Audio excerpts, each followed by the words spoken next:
வணக்கம், நான் உங்கள் தாரா. இது அரக்கனின் அன்னப்பறவைகள் அத்தியாயம் 20. அக்னியின் அறையில் கண்டுபிடித்த நாட்குறிப்பிலிருந்து அவனது கடந்த காலம், அதில் அவன் அனுபவித்த கஷ்டங்கள், அவன் தந்தையின் கொடுமைகள் என அனைத்தையும் அறிந்து கொண்ட வைதேகிக்கு அவன் மீது அளவற்ற பரிவு வந்தது. ஒருவனின் கடந்த காலத்தை வைத்து அவனை காதலிக்க முடியுமா என்றால் இவளால் முடியும் போல. அந்த அளவுக்கு அந்த நாட்குறிப்பை படித்த பின் அவனுக்காக உருகினாள். அக்னியின் தாய் அவனது சித்தியின் இறப்பு என அனைத்தையும் கண்டு நொறுங்கியே போனாள். பிறகு சில பக்கங்கள் கிழித்து ஏதோ அவசரத்தில் எழுதியது போல் கிறுக்கல் எழுத்துக்கள் இருக்க அதை சிரமப்பட்டு எழுத்து கூட்டி வாசிக்க தொடங்கினாள் வைதேகி. டே அக்னி, அம்மாவை மன்னிச்சிருடா, அம்மா உன்னை விட்டு ரொம்ப தூரம் போக போறேன் என்று அவள் ஒரு வரியை சிரமப்பட்டு படித்து முடித்திருக்க, அந்த மீதி கிறுக்கலான வரிகளை படிக்க துவங்கும் முன்னரே அம்மாடி வைதேகி என்று ரேவதி அம்மா சத்தம் கொடுத்தார். உடனே நாட்குறிப்பை மூடி வைத்தவள், என்னம்மா என்றவாறு சத்தம் கொடுக்க, சித்த கீழே வரியாம்மா, அவசரம் என்றவாறு அவர் படபடத்த குரலில் கூறவும், இவளும் என்ன செய்வதென்று அறியாமல் ஒரு நிமிடம் அந்த நாட்குறிப்பை பார்த்தவள் அதை மேஜையின் மேல் வைத்துவிட்டு கீழே சென்றாள். சென்றவள் நேராக ரேவதி அம்மாவிடம், என்னம்மா கூப்பிட்டேலே என்றவாறு தன் அழுகையெல்லாம் துடைத்து கொண்டு முகத்தை சீராக்கியவாறு கேட்க, அவரோ, இல்ல தாயி, இந்த பாயசல்ல என்றவாறு அந்த பக்கம் கையை காட்ட, பாயாசத்துக்கு என்னாச்சுமா என்றவாறு வைதேகி கேட்க, அதில் பால் திரிஞ்சு போச்சுன்னு நினைக்கிறம்மா, நான் கவனிக்கல, இப்போதான் வந்து பார்க்குறேன், திரிஞ்சு போய் மிதக்குது என்றவாறு அவர் கூறவும், என்னம்மா சொல்றேன் என்று வைதேகி படபடக்க, ஒன்றும் இல்லைம்மா, அதை நான் அப்புறப்படுத்திடுறேன், கொஞ்ச நேரத்தில் குரு தம்பி வந்துடும்னு ஃபோன் போட்டுருச்சு என்றவாறு சொல்லவும் சற்று யோசித்தவள், சரிங்கம்மா, நான் பார்த்துக்கிறேன் என்றவாறு நாட்குறிப்பு படித்ததை பற்றி அவரிடம் எதுவும் கூறிக்கொள்ளாமல் பாயாசம் வைக்க ஆரம்பித்தாள். ஏதோ நினைப்பில் பாயாசம் வைத்து கொண்டிருக்க நிறைய தவறுகளை செய்தாள். சர்க்கரைக்கு பதிலாக உப்பை போட போனாள். ஏலக்காய் தூள் போடாமல் கிண்டி கொண்டிருந்தாள். இவ்வாறு செய்து கொண்டிருக்க ரேவதி அம்மாவோ அவளை திருத்தி கொண்டே இருந்தார். ஆனால் பெருசாக சட்டை செய்யவில்லை. காரணம், அவள் மனம் எங்கும் அந்த நாட்குறிப்பிலேயே இருந்தது. அந்த கிறுக்கலான வார்த்தைகள் என்ன கூறின என்பதை அறிந்து கொள்ள வேண்டிய கட்டாயத்தில் இருந்தாள் மங்கை. ஆனால் அதை ரேவதி அம்மாவிடம் காட்டிக்கொள்ளாமல் பாயாசத்தை வைத்து முடித்தவள் அப்பொழுதே சமையல் கட்டில் இருந்து வெளியே வர, அப்பொழுது குருவும் அம்புஜமும் உள்ளே வந்து கொண்டிருந்தனர். அம்புஜத்தை பார்த்த கணம் சற்று மனம் நெகிழ்ந்தவளாக நாட்குறிப்பை சில நிமிடங்கள் மறந்துவிட்டு வேகமாக அவளை ஓடிச் சென்று கட்டிக்கொண்டாள் வைதேகி. அவளை கட்டிக்கொண்டதும் தன் பாலிய சிநேகத்தையும் தன் அக்காவாகிய அவளையும் பார்த்த மகிழ்வில் தானாக கண்ணீர் வந்தது. அம்புஜம் லேசாக சிரித்தபடி அவள் தலையை வருடி கொடுத்தவள், காலையில தானடி பார்த்த, எதுக்கு அழுவுற என்றவாறு கேட்க, ஒன்னில்ல அம்பு, சரி வா சாப்பிடலாம், அண்ணா வாங்கோண்ணா என்றவாறு இருவரையும் அழைத்து சென்று மேஜையில் அமர வைத்து உணவை பரிமாறினாள். ஆனால் அவளது எண்ணமெல்லாம் சிறிது நிமிடங்களிலேயே மீண்டும் அந்த நாட்குறிப்பில் சென்று குடிகொண்டது. என்னதான் இருக்கும் அந்த நாட்குறிப்பில்? அம்மாவை மன்னிச்சிடுறா, அம்மா உன்கிட்ட இருந்து போறேன் என்று அக்னியின் தாயார் அங்கு எழுதியிருக்க அதை தான் அவள் மனம் மீண்டும் மீண்டும் கூறிக்கொண்டே இருந்தது. ஒருவேளை அக்னியின் தாயார் தனது இறுதி நாட்களில் அக்னிக்காக எழுதியிருப்பாரோ? அப்படி இருந்தாலும் அவர் இயற்கையாகத்தானே மரணம் எய்தினார்.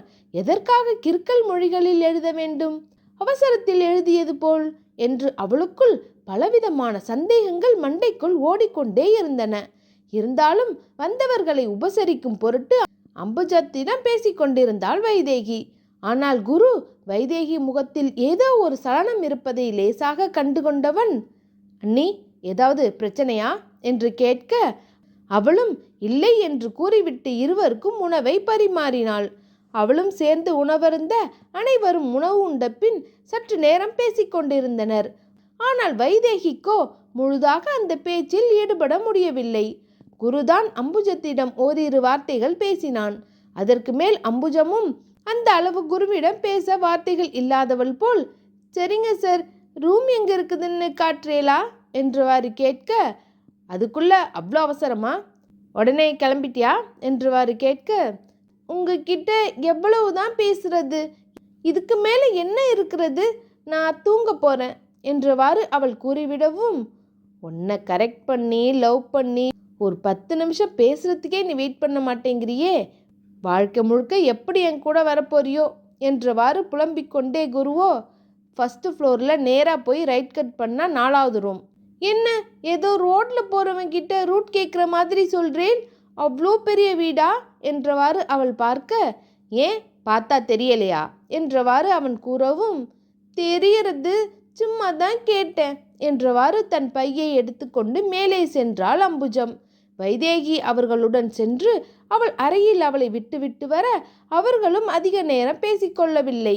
சிறிது நேரம் மட்டுமே பேசியவள் அவளுக்கு இரவு வணக்கம் சொல்லிவிட்டு தூங்கச் செல்ல, வைதேகி அப்பொழுது வேகமாக தனது அறைக்கு சென்றாள்.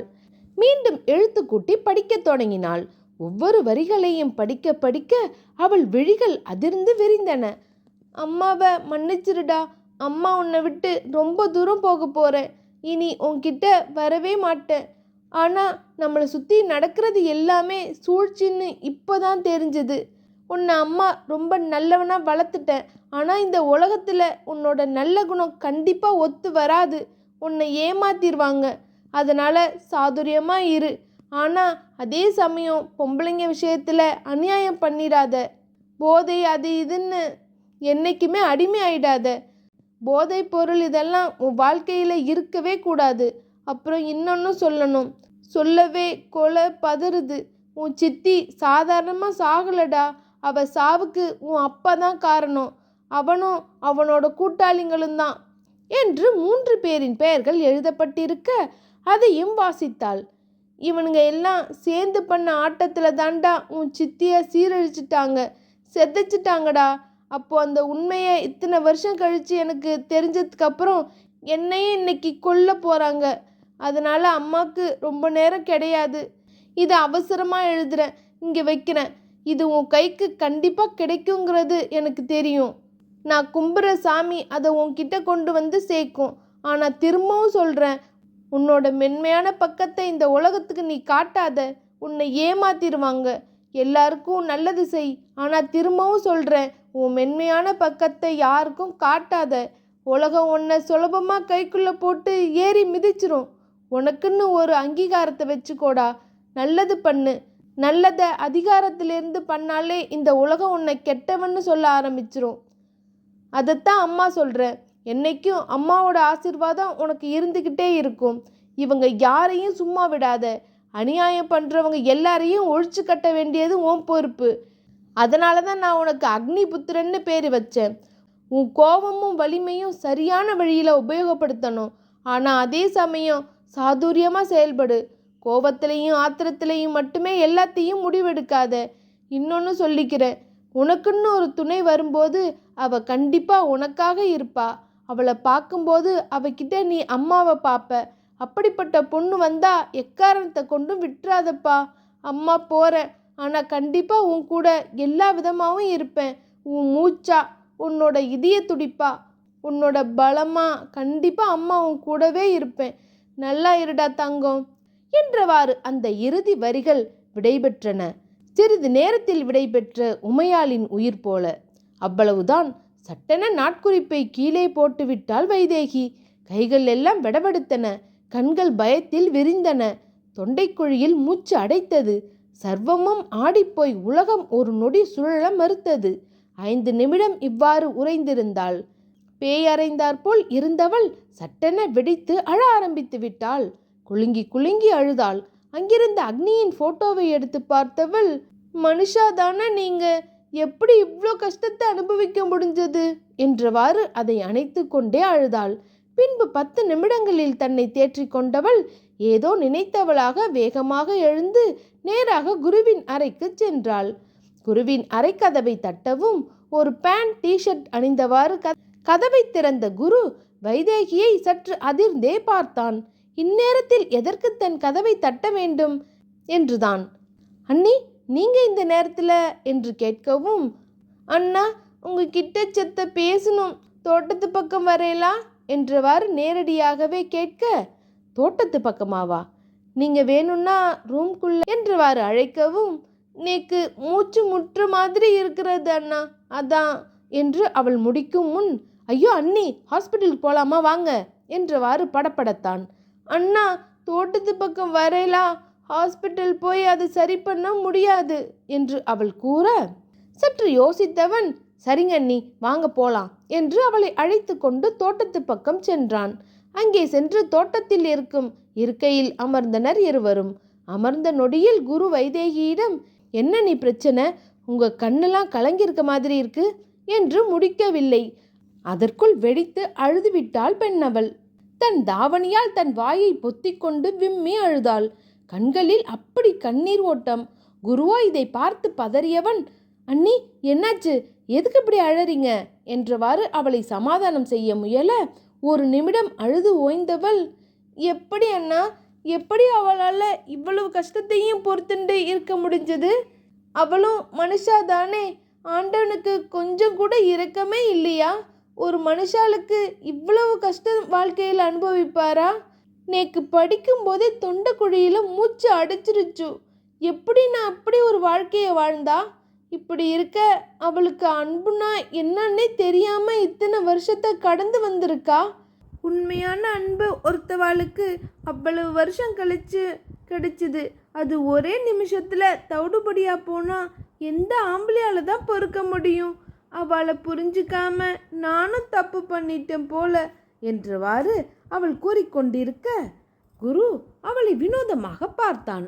என்னாச்சு அண்ணி என்றவாறு கேட்க, என் மாமாவை பற்றி தான் நான் சொல்கிறேன். அவருக்கு எதுக்கு கடவுள் இவ்வளோ கஷ்டத்தை கொடுத்தான்? அவ வாழ்க்கையில் என்னதான் ஆச்சு என்றவாறு உரிமையாகவும் அழுத்தமாகவும் மாமா என்ற வார்த்தையை கூறினாள் வைதேகி. ஆம், பின்னர் என்ன? ஓர் ஆண்மகனின் வாழ்க்கையில் இவ்வளவு கஷ்டம் நடந்திருக்கிறது. அதையும் தாண்டி அவன் அனைத்தையும் சகித்து கொண்டு கெட்டவன் என்ற போர்வையிலிருந்து இவ்வளவு நன்மைகளையும் செய்கிறான். மேலும் ஒரு பெண்ணின் மானம் காத்தாலே அவனை தெய்வம் என்பர். இவன் இத்தனை பெண்களின் வாழ்க்கையை காத்து அவர்களுக்கு வாழ்வழிக்கிறான். இந்த வழியில் வரும் அனைத்து சொத்துக்களையும் தானம் செய்கிறான். தேவை என்று வந்தவர்களுக்கு உதவுகிறான். அநியாயம் செய்பவர்களை ஒழிக்கிறான். இவனை அசுரன் என்பதா, இல்லை கடவுள் என்பதா? அவளுக்கே அப்பொழுது குழப்பம் வந்தது. ஆனால் மறுபடியும் அந்த குழப்பம் தீர்ந்தது. இவன்தான் நிஜமான ஆண்மகன், தெய்வீகம் பொருந்திய, ஆனால் அதை தன் கர்வம் மற்றும் கோபத்தினால் சாயம் பூசி வாழும் ஆண்மகன் என்று பூரிப்படைந்தாள். அதனால் அவன் மீது மென்மேலும் காதல் கூடியது. அவன் வாழ்வில் இழந்த அனைத்து இன்பங்களையும் தான் கொடுக்க வேண்டும். அவனுக்காக அன்பு, பாசம், கருணை, பரிவு, துணை என அனைத்துமாக இருக்க வேண்டும் என்று அந்த கணம் அவள் முடிவெடுத்திருப்பாள் போல. அந்த முடிவின் வெளிப்பாடுதான் அவள் மாமா என்று உரிமையாக அளித்த அந்த வார்த்தைகளின் அர்த்தம். மீண்டும் அவனை கண்ணீர் மல்க பார்த்தவள், அத்தை எழுதினதை நான் படித்தேன் என்றவாறு அவள் கூறி முடிக்கவில்லை. குருவோ ஆச்சரியத்தில், அது எப்படி உங்க கையில கிடைச்சது என்றவாறு வினவ, அப்பா ரூம்ல கட்டிலுக்கு கீழே தான் கிடந்தது என்று அவள் கூறி முடிக்கவும், குரு மனதிற்குள், அண்ணா இதை அடிக்கடி எடுத்து படிப்பாரு, ஆனால் இப்படி அலட்சியமாக வச்சுட்டு போக மாட்டாரே, என்னாச்சு என்றவாறு யோசிக்க, என்னென்ன யோசிச்சுட்டு இருக்கேன், எல்லாத்தையும் படிச்சுட்டேன். மாமாவோட அம்மா எப்படி தான் இறந்தாங்க, என்னதான் நடந்தது அங்க, விளக்கமாக சொல்லுங்கோ என்று கூறவும் குருவுக்கும் கண்கள் கலங்கிவிட்டது. ஆம், அந்த கோர சம்பவங்களை நினைத்தால் இப்பொழுதும் கல் போன்று இருக்கும் அவனே சற்று கலங்கி விடுவான். அந்த அளவுக்கு சம்பவங்கள் நடந்திருக்கின்றன. அவன் கண்கள் கலங்குவதை கண்டவளோ, என்னன்னா என்று கேட்க, ஒரு நிமிஷம் அண்ணி என்றவாறு வடிந்த கண்ணீரை துடைத்து கொண்டு, நீங்க கேட்டது சரிதான். கடவுள் நம்பிக்கையை அண்ணா முற்றிலுமாக இழந்ததுக்கு காரணம் ஒரு மனுஷனுடைய வாழ்க்கையில் எவ்வளவு கஷ்டத்தை தான் ஆண்டவன் தருவார்னு சொல்லி தான். நீங்கள் அண்ணனுக்காக எவ்வளவு மாறி அவருக்காக எல்லாவுமா இனிமேல் இருப்பீங்கங்கிற நம்பிக்கை நீங்கள் சொன்ன மாமாங்கிற வார்த்தையில் எனக்கு தெரிஞ்சு போச்சு. அதனால் இனிமேல் உங்ககிட்ட எதையும் மறைச்சு பிரயோஜனம் இல்லை என்று அக்னியின் கடந்த காலத்தில் எவ்வாறு அவரது தாய் இறந்தார் மற்றும் அக்னியின் பழிவாங்கும் படலம்தான் என்ன என அனைத்தையும் விவரிக்குமாறு முனைந்தான் குரு. 14 வருடங்களுக்கு முன்னர், அதாவது அப்பொழுது அக்னிக்கு 18 வயது, கலிபோர்னியாவில் ஹார்வர்ட் பல்கலைக்கழகத்தில் 1ஆம் ஆண்டு BBA படித்து கொண்டிருந்தான். தாயை விட்டு பிரிந்து செல்ல மனமில்லை என்றாலும் இங்கிருந்து அவன் படிப்பதை உமையால் விரும்பவில்லை. எங்கே அவன் தந்தை ஏதாவது தொல்லை செய்வாரோ என்ற பயம்தான். ஏனென்றால் சற்று வளர்ந்து விட்டதாலேயே என்னவோ தந்தையை எதிர்த்து பேச ஆரம்பித்து விட்டான் அக்னி. தன் தாயிடம் ஏதாவது கடிந்து கொண்டால் கூட எகிரிக்கொண்டு வருவான். 14 வயது வரைதான் அமைதி. அதன் பின்னர் ஜிம் சென்று தன் உடலை மெருகேற்ற ஆரம்பித்தான். 16 வயதிலேயே படிக்கட்டு தேகங்களோடு மிளிர்ச்சியாக காணப்பட்டான். வயதிற்கு மீறிய வளர்ச்சியோடு தேவலோகம் காணா அழகை கொண்ட ஆண்மகன் போல் அழகின் இலக்கணமாக திகழ்ந்தான். அழகுக்கு இலக்கணமாக மட்டுமல்ல, வீரத்தின் இலக்கணமாகவும் தற்காப்பு கலைகளும் அவனுக்கு கைவசம். அதையும் தாண்டி 20 பேர் வந்து நின்றாலும் அடித்து போடும் அளவுக்கு உடல் பலம், வீரம், தைரியம் மற்றும் கருணை இவற்றிற்கெல்லாம் இலக்கணமாக அமைந்தான். உமையாளின் அனைத்து வேண்டுதல்களும் வீண் போகவில்லை. அவர் வேண்டுதலில் பாதி அக்னிக்காகவே. அந்த பாதியை இறைவன் தாராளமாகவே கொடுத்து விட்டார். அவர் எப்படியெல்லாம் தன் மகன் வெல்ல வேண்டும் என்று விரும்பினாரோ அப்படியெல்லாம் அக்னியும் இருந்தான். ஒரு கட்டத்தில் சரவணகுமார் உமையாளிடம் ஏதேனும் வார்த்தை விடவே அஞ்சும் அளவுக்கு தன் தாயை காத்தான் அக்னி.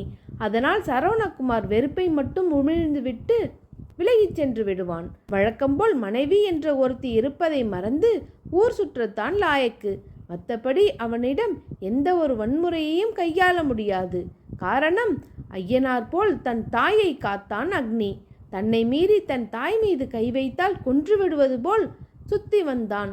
எனினும் அவனின் கோபம் மட்டுமே உமையாளை சற்று லேசாக கவலைக்குள்ளாக்கியது. இருந்தாலும் தன் மகன் தன் மீது வைத்திருக்கும் அலாதி அன்பினால் அனைத்தையும் பொறுத்து கொண்டார். நருந்தேனின் இறப்பிற்கு பின்னர் அக்னியும் நொறுங்கி போனான்.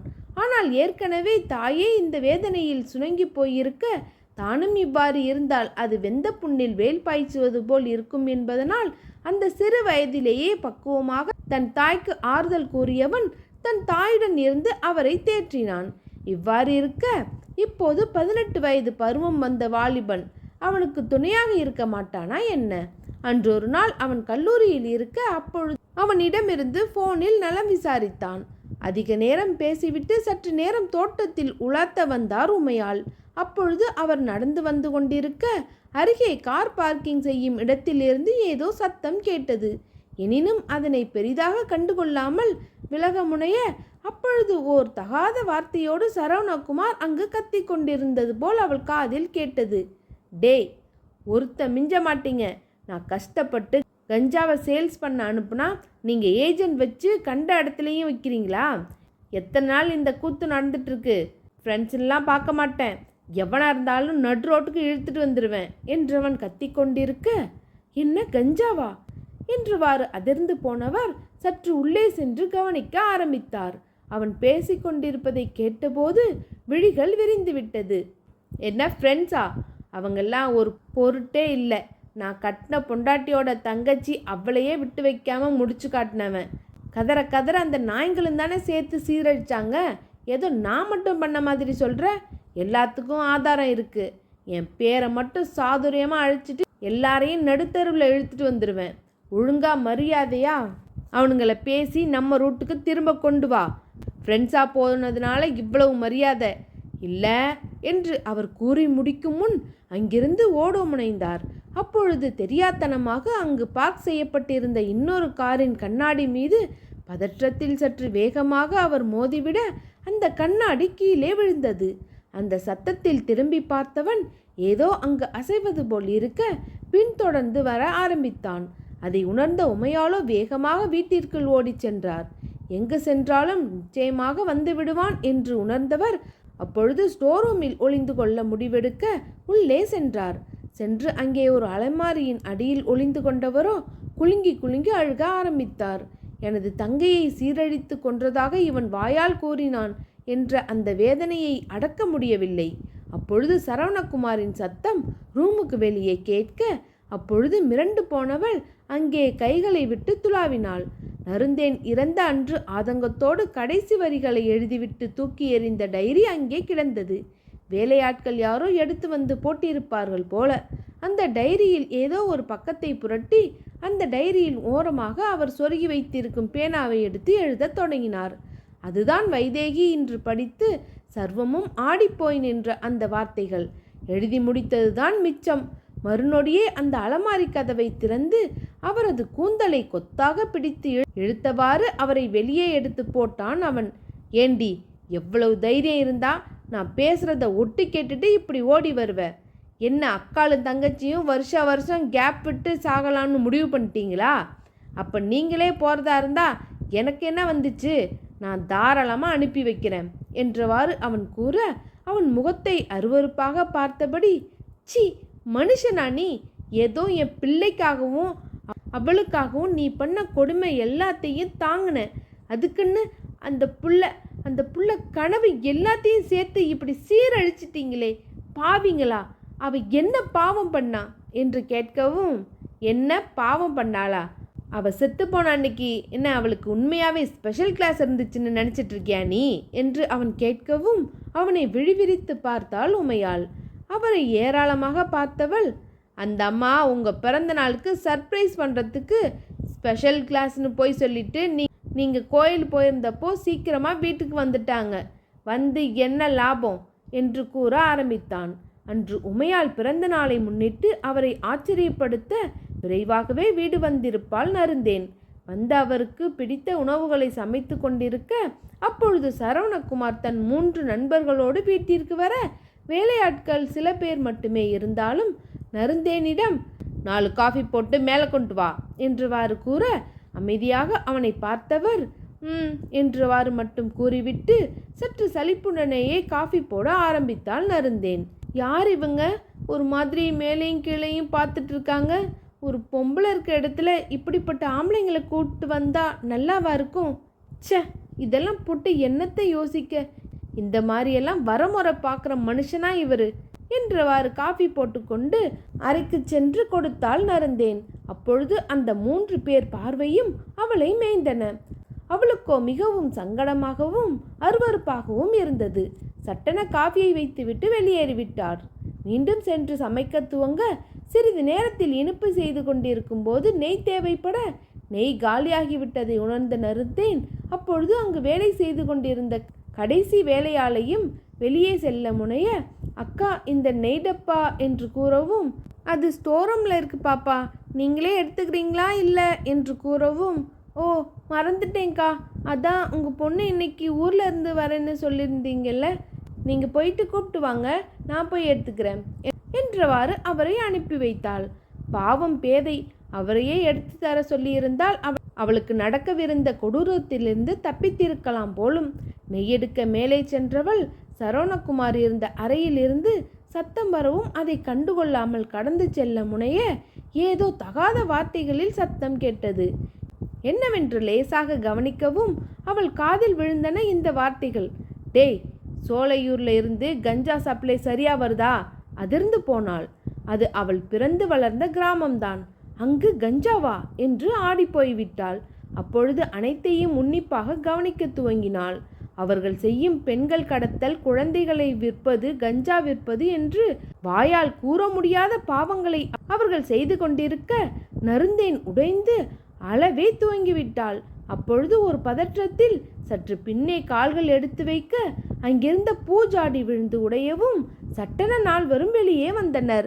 வந்து பார்க்கவும் அவள் அங்கே நடுங்கி போய் கண்ணீரோடு அமர்ந்திருக்க, என்னடி இங்க பண்ற என்று கேட்கவும், அடிச்சி நீ எல்லாம் ஒரு மனுஷனா? இப்படி அநியாயம் பண்ணியிருக்க. ஒரு மனுஷன் இவ்வளோ பாவம் பண்ணா எப்படியா? இத்தனை பேர் வாழ்க்கையை நாசமாக்கிட்டு பெருமையாக பேசுகிறீங்களே, உங்களுக்கெல்லாம் நல்ல சாவே வராதுடா நீங்கெல்லாம் என்று அவள் முடிக்கும் முன் ஆ என்று அலறினாள் நருந்தேன். காரணம், சரவணகுமார் அவளது கூந்தலை கொத்தாக பிடித்து தூக்கியவன், ஏண்டி என்று ஒரு தகாத வார்த்தையை விட்டவனாக, பிச்சைக்கார நாயி, என் காலை கழுவி குடிக்க கூட உங்களுக்கெல்லாம் தகுதி கிடையாது. நீ என்ன எதிர்த்து பேசுறியா? ஆமாண்டி, நாங்கள் இப்படி தான் இந்த வேலையை தான் பார்க்குறோம். உன் அப்பா செத்ததுக்கு அப்புறம் உன் அம்மா கிட்ட போய் அந்த நிலத்தை பற்றி கேட்டு தெரிஞ்சு அந்த நிலத்தை எங்கள் பேருக்கு மாற்றிக்கிட்டோம். ஆனால் என்ன, தோ இவன் என்று அங்கிருந்த ஒருவனை காட்டியவன், அன்னைக்கு குடிசையில் இருந்து குடிக்கிறப்போ போதையில் அந்த இடத்துல கஞ்சா வைக்க போகிறோன்னு உளர்னதை உன் ஆத்தா கேட்டுட்டா. கேட்டதுக்கு அப்புறம் எப்படி உசுரோடு வச்சுருக்க முடியும்? அதான் நைட்டு வீட்டில் அடைச்சி வச்சு காலையில் வயலில் தூக்கிட்டு கொண்டு போய்விட்டு கரண்ட் ஷாக் கொடுத்து நாங்கள் தான் கொன்னோம் என்று அவன் கூறி முடிக்கும் முன் அவன் முகத்தில் காரி உமிழ்ந்தால் நருந்தேன். இவ்வளவு அநியாயம் பண்ணுறீங்களே, கண்டிப்பாக சொல்கிறேன், உங்களுக்கு நல்ல முடிவே வராது, இதுக்கெல்லாம் நீங்கள் பதில் சொல்லி ஆகணும் என்றவாறு மீண்டும் சபிக்க இப்பொழுது சரவணகுமாருக்கு வெறியேறியது. தன் முகத்தில் அவள் காரி உமிழ்ந்ததால் ஏண்டி என்று அவளை இழுத்து கொண்டு அறைக்குள் சென்று கீழே தள்ளியவன், உன்னை சாதாரணமாக கொலை பண்ணி போடலாம்னு நினச்சேன், ஆனால் எப்போ என் மூஞ்சில காரி துப்புற அளவுக்கு நீ வந்தியோ அப்பவே என்று தன் நண்பர்களை பார்க்க அவர்களோ காம வெறி பிடித்தவர்கள் போல் அவளை பார்த்து கொண்டிருந்தனர். அதில் ஒருவன், டேய் பாப்பா பாவண்டா, இப்படி பொட்டுன்னெல்லாம் போடக்கூடாது என்று ஒரு மாதிரியான அருவருக்கத்தக்க உணர்வுகளோடு கூற ஒரு கோணலான புன்னகை சிந்தியவன், அப்போ நீங்க பார்த்துக்கோங்க என்றவாறு அறையை விட்டு வெளியேறி சென்றான். அனைத்தையும் பார்த்து பதறிவிட்டால் நருந்தேன்.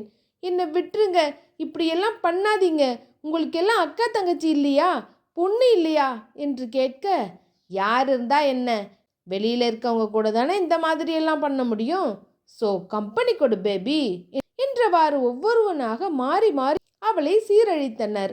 அறையெங்கும் அந்த சிறு பெண்ணின் ஓலம்தான். உயிரற்ற சுவர், கட்டில் இவை கூட துடித்து போயிருக்கும் போல. 27 வயது பெண்ணானாலும் அவள் மனதால் குழந்தையே, அன்பும் அக்கறையும் மட்டுமே காட்டத் தெரிந்த பச்சிலம் குழந்தை அவள். அப்படி இருக்க அவளை அணு அணுவாக சீரழித்தனர் அந்த 3 கொடூரர்களும். வெளியே நின்று கொண்டிருந்த சரவணகுமாரோ என்ன யோசித்தான் என்று தெரியவில்லை. கதவை தட்டினான். திறந்த நண்பனிடம், என்னதான் இருந்தாலும் இவளை மிஸ் பண்ணதை நினச்சி கொஞ்சம் எனக்கும் கில்ட்டாக தான் இருக்கு என்று கூற, அட வா மச்சான் என்றவாறு போதை மயக்கத்தில் இருந்த அந்த 3 கயவர்களும் அவனை உள்ளே தள்ளிவிட்டு இவர்கள் வெளியே வரவும், இத்தனை நாள் தன் வீட்டில் வளர்ந்த பெண் என்றும் பாராமல் தன் பங்கிற்கு அவனும் சீரழித்தான். இவ்வாறு அவன் தனது முறையை முடித்துவிட்டு வர அந்த கணமே அவள் உயிர் பிரிந்தது. ஆம், அவள் கதறல்கள், அழுகை, கெஞ்சல்கள் எல்லாம் அந்த 4 சுவற்றுக்குள்ளேயே அடங்கி போயின. வெளியே வந்தவன் நெற்றி முறித்தவாறு, டேய் நம்ம ரங்கசாமிக்கு ஃபோன் போட்டு லாரி எடுத்துட்டு வந்து ஹைவேல நிற்க சொல்லு என்று கூற, ஏண்டா என்ன பண்ண போற என நண்பர்கள் வினவ, தோ அது செத்து போயிடுச்சு, தூக்கி பணத்தை லாரி முன்னாடி போட்டு ஆக்சிடென்ட்னு சொல்லிடுவோம் என்று அசால்ட்டாக கூறிவிட்டு சென்றான். அவர்களும் நக்கல் செய்து கொண்டே அங்கிருந்து விலக, அப்படித்தான் நருந்தேனின் மரணம் ஒரு விபத்து என்று சாயம் பூசப்பட்டது. அந்த நேரத்தில் சரவணகுமார் தன் நண்பர்களுடன் வேலை விஷயமாக ஒரு பாரில் இருந்தது போல் கணக்கு காட்டப்பட்டது. இதை கேட்டு உமையாளின் இதயம் ஒரு நொடி துடிக்க மறந்தது. அட பாதகா, உனக்கெல்லாம் நல்ல சாவு வருமா? எப்படிடா அந்த பச்சை மண் அப்படி பண்றதுக்கு உனக்கு தோணுச்சு? உன் கண்ணு முன்னாடியே ஓடி வளர்ந்த பிள்ளை தானே, அந்த பிள்ளைய போய் என்று அவள் முடிக்கவில்லை. அதற்குள் அவள் கன்னத்தில் பொலேர் என்று அறைந்தான். என் எதிரில் வரவன், என்னை எதிர்த்து கேள்வி கேட்குறவன், கட்டின பொண்டாட்டியா இருந்தாலும் சரி, எவ்வளா இருந்தாலும் சரி, எவனா இருந்தாலும் சரி, அழிச்சிருவேன். அதுதான் உனக்கும் இப்போ என்று என்று அவன் அவரை மிரட்ட, அவரோ அவனை கொலை வெறி கலந்த பார்வை பார்த்தார். ஆம், இவ்வளவு நேரம் இருந்த பயம் அதில் இல்லை. தான் சாகப் போகிறோம் என்று அறிந்த பிறகு ஆத்திரத்தோடு, உன்கிட்ட எனக்கு உயிர் பிச்சை கேட்டு கெஞ்ச மாட்டேன். ஆனால் நான் கும்பிடுற சாமி, என் தெய்வம், அது எனக்கு கொடுத்த வரம். கண்டிப்பாக எல்லாம் சேர்ந்து உன்னை தண்டிக்கும். அப்போ நீ துடிச்சு சாவ. நீ பண்ண எல்லா தப்புக்குமே கண்டிப்பாக கணக்கு சொல்லியே ஆகணும் என்று கூறி முடிக்க, அதெல்லாம் நான் பதில் சொல்லிக்கிறேன், நீ நல்லபடியாக சாமிகிட்ட போயிட்டு வா என்றவாறு அவன் நக்கல் கலந்த தொனியில் கூறிக்கொண்டே அங்கிருந்த பெட்ரோல் கேனை எடுத்து அவர் தலை மீது ஊற்றினான். வாழ்வே வெறுத்து போன நேரம் கண்களை மூடினார் உமையாள். அவர் உயிருக்காக போராடவில்லை. அவர் தெய்வம், கடவுள், வரம் என்று கூறியது எல்லாம் அவரின் மகனை பற்றிதான். நிச்சயம் தன் மகன் அக்னிபுத்திரன் இந்த வஞ்சகனை வஞ்சித்து வதம் செய்வான், நியாயத்தை நிலைநாட்டுவான், மேலும் உலகம் வியக்கும்படி ஆளுமை புரிந்து வாழ்வான் என்ற நம்பிக்கை அவருக்குள் இருந்தது. அதனால்தான் உயிருக்கு பிச்சை கேட்கவில்லை. ஓர் கணம் உமையாளை மீண்டும் உற்று பார்த்தான். தொட்டு தாலி கட்டினவன் கையால் உனக்கு உசுர் பிரிய போகுது பாத்தியா?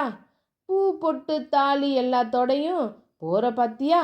தீர்க்க சுமகலி பவ என்றவாறு தீப்பெட்டியை பற்ற வைத்து அவர் மீது போட்டான். அவ்வளவுதான். நெருப்பு ஜுவாலையாக எரிந்தது. ஆனால் அவரது வைராக்கியமும் தன் மகன் பழி தீர்ப்பான் என்ற நம்பிக்கையும் சற்றும் அசையவில்லை.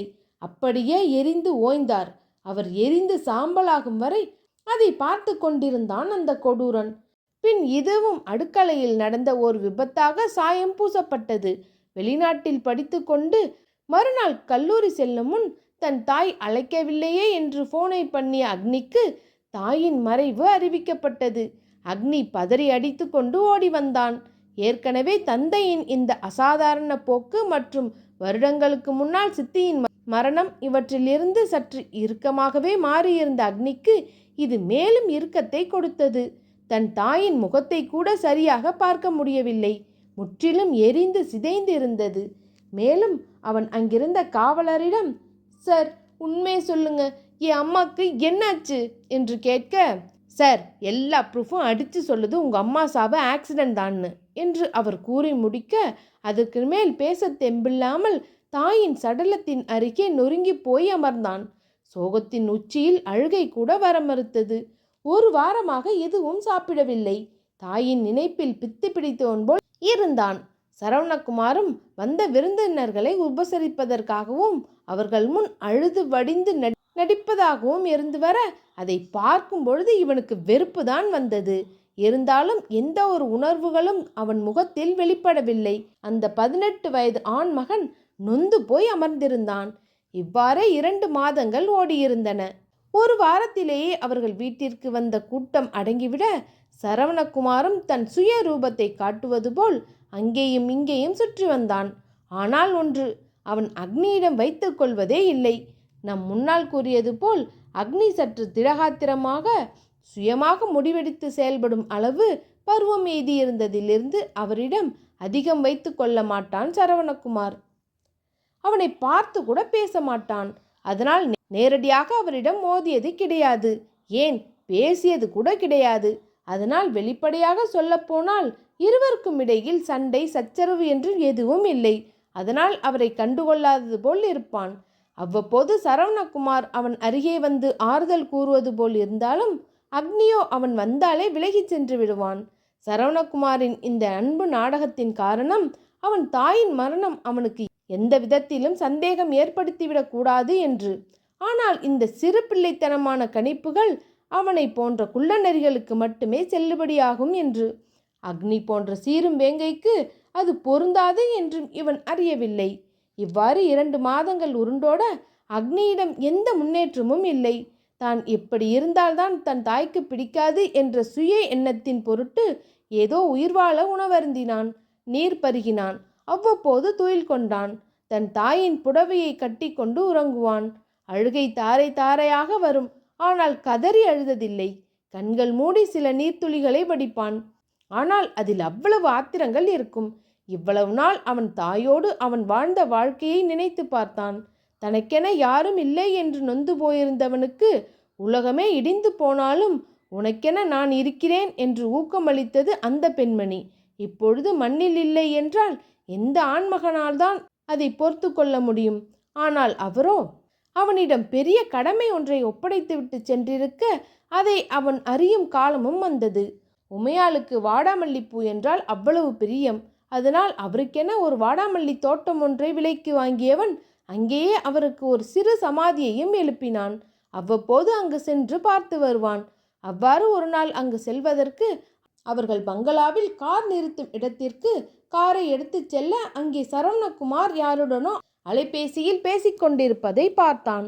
முதலில் கண்டுகொள்ளவில்லை என்றாலும் திடீரென்று எந்த விஷயமும் அக்னிக்கு தெரியக்கூடாது, அதில் ரொம்ப ரொம்ப சாமர்த்தியமாக இருக்கணும், அதுக்கு தானே அவன் பக்கம் கூட போகாமல் இருக்கேன் என்ற வாக்கியம் அவன் காதுகளை தீண்டியதுதான் மிச்சம். கழுகு பார்வை போன்று கூர்மையாக தன் காதுகளை தீட்டினான். என்னவென்று அருகே சென்று கேட்கும் முன்னரே அலைபேசியை அவன் துண்டித்திருந்தான். நேரடியாக அவன் சட்டை காலரை பிடித்து என்னவென்று விசாரிக்க வெறியேறியது. ஆனாலும் தன் தாய் கூறியது போல் எல்லா நேரமும் வீரமும் உடல் பலமும் செயல்படாது என பல நேரங்களில் விவேகம் வேண்டும் என்ற எண்ணத்தில் அமைதி காத்தான்.